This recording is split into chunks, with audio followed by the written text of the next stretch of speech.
C'était un matin paisible à Casablanca.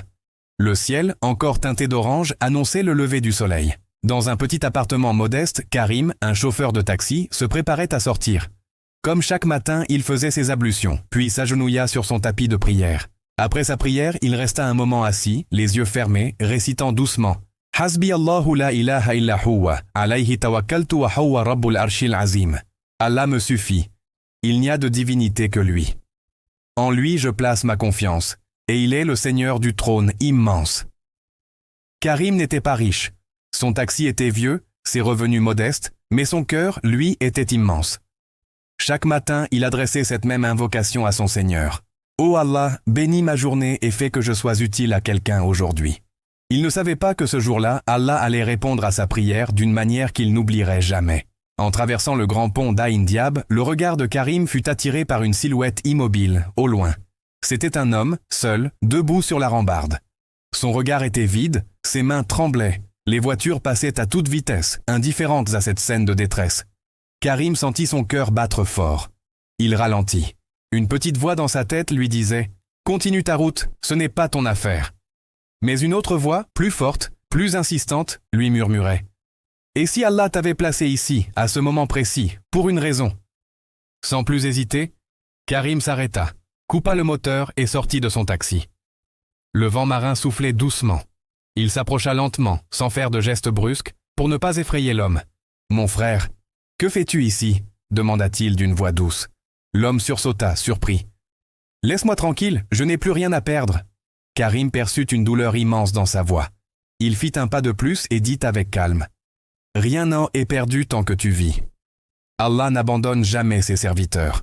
Il dit dans le Coran, « Ne désespérez pas de la miséricorde d'Allah, car Allah pardonne tous les péchés. » En entendant ces mots, l'homme fut surpris. Il baissa les yeux et ses larmes, si longtemps retenues, commencèrent à couler sur ses joues. « J'ai tout perdu, » sanglota-t-il. « Mon emploi, ma maison, ma femme est partie avec les enfants. Je n'ai plus aucune raison de vivre. » Karim posa doucement sa main sur son épaule, un geste de réconfort simple et sincère. « Écoute-moi, frère. Notre prophète, que la paix soit sur lui, a dit « Celui qui soulage la peine d'un croyant, Allah soulagera une de ses peines le jour du jugement. Alors s'il te plaît, laisse-moi au moins essayer de te soulager, même un tout petit peu. » Karim réussit à le convaincre de descendre du pont. Il l'invita dans un petit café du quartier, un lieu simple où il pourrait leur parler tranquillement. L'homme s'appelait Yassine. Il raconta son histoire, celle d'un ingénieur autrefois prospère, que la vie avait brisé. Les dettes s'étaient accumulées, puis le licenciement, et enfin le divorce.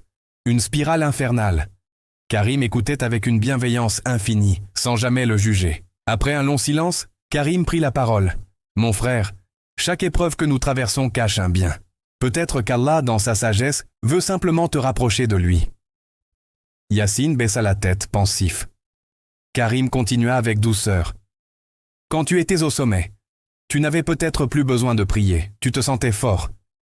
Et maintenant qu'Allah te met à l'épreuve, il t'appelle. Il veut te purifier, te rappeler à lui. » Les larmes de Yassine se remirent à couler. « Je n'avais pas prié depuis des années, » avoua-t-il. « Je croyais qu'il m'avait oublié. »« Non, Yassine, » répondit Karim. « C'est toi qui l'avais oublié, mais lui, il ne t'oublie jamais. » Karim sortit alors un petit bout de papier de sa poche. « Voici l'adresse d'un garagiste, c'est un ami. Je vais lui parler pour toi. Si tu veux, tu peux commencer à travailler demain. » Puis, avec discrétion, il glissa un billet dans la main de Yassine. « C'est peu, mais c'est un début. Et n'oublie pas, dis simplement « Alhamdulillah », même dans la difficulté. » Submergé par l'émotion, Yassine sanglota. « Tu ne sais pas ce que tu viens de faire. Tu viens de me sauver la vie. » 5 années passèrent. Karim continua sa vie de chauffeur de taxi, toujours humble, toujours pieux. Son vieux taxi tombait souvent en panne, et il avait parfois du mal à joindre les deux bouts. Pourtant, il ne se plaignait jamais. Il se répétait souvent « Si Allah m'éprouve, c'est qu'il veut m'élever. » Un matin, son téléphone sonna. Un numéro inconnu. « Salam alaykoum, est-ce que je parle bien à Karim ?»« Wa alaykoum salam, oui c'est moi. »« Je suis Yassine. Tu te souviens de moi ?»